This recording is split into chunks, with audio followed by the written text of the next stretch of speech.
Recently, I did a video about the Chicago grid system and how it came to be, from the very first surveyor's map all the way up into the numbering and renaming of the different streets.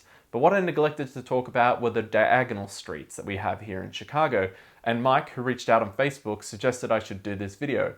So what are the origins of the diagonal streets here in Chicago? If we travel all the way back to the prairie lands of what would be Illinois, Native Americans traveled this land effortlessly along trails. The trails followed eskers, which are naturally formed ridges produced by glaciers. As they are slightly elevated, they were drier and easier to travel along. Most of the diagonal streets in Chicago can trace their origin back to these trails, as early settlers adopted these paths for their own travels.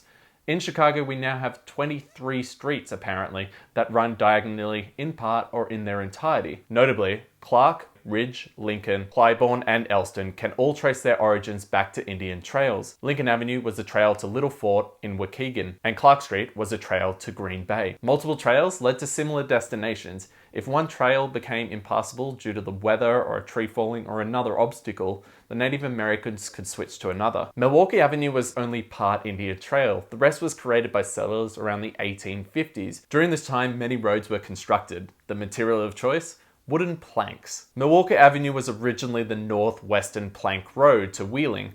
Ogden Avenue was the southwest plank road to Naperville. These wood roads were utilized by wood wagons, so you can only imagine how terrible the quality of the ride would have been, being violently shaken for several hours, and then at the end you would have been charged a dime because most of these roads had tolls on them. As we all know, the quickest point between A and B is a straight line, and diagonal streets add a great value for helping traverse our city. This was recognized by Daniel Burnham, who in the plan of Chicago suggested more diagonal streets. Unfortunately, only one of them came to fruition, and it wasn't even a full street. It was an extension of Ogden Avenue. The extension continued Ogden Avenue north all the way over Chicago River, and it terminated at Armitage and Clark. While it did come to fruition, it was removed in 1967 for various reasons, and the rise and fall of Ogden Avenue is really a story unto itself. The remaining diagonal streets continue to serve Chicagoans to this day, and they have become quite iconic in their own Chicago neighborhoods.